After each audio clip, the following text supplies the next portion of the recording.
Maglalayas na ako eh. Iwan mo na ako. Ayoko na! Ayoko na!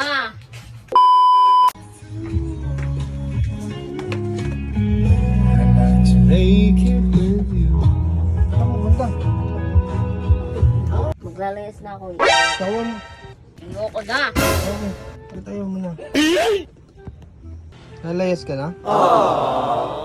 Sama ka? Ayoko. Sa-rides na lang ako. Try it! Sama ko si Joey. Hindi pwede si Joey sa mga. Rides kami dalawa. Saka si Vincent.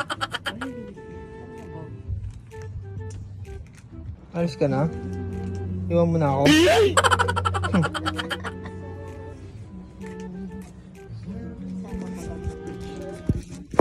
346 minutes later.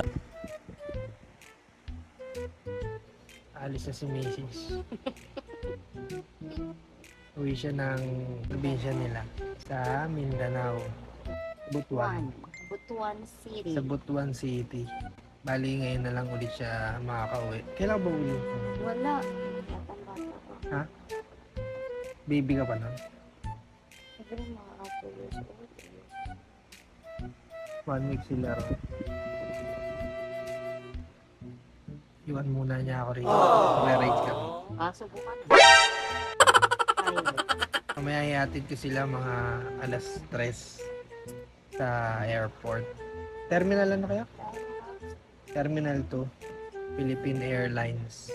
Kasama niya sina mama at yung mga tita niya. Ilan ba kayo? 5? Ano ba iiwan na sila ron? Oh? Magbabakasyon lang din.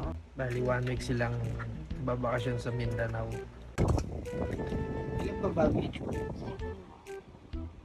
Eh di ba pwede naman yung hand carry? 7 ka lang. OMG. It's 7.95. Sobra pa yan? Sobra pa. Sobra siya sa limit. Hindi niya alam yung aalisin niya ang damit. Alisin mo na kaya lahat yan. Huwag ka nang tumuloy.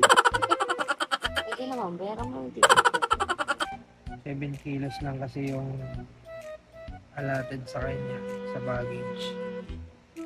Eh ba't hindi ka nagpasobra pala kay kuya? Di ba si kuya nag-book sa'yo? Pwede naman din magbayad.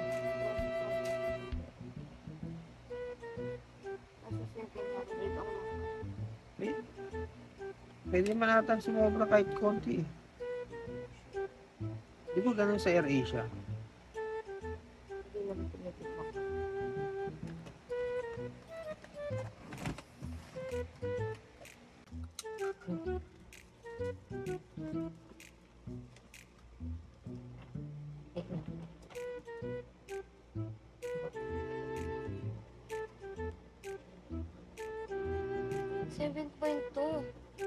Pwede ko yan. 2,000 years later.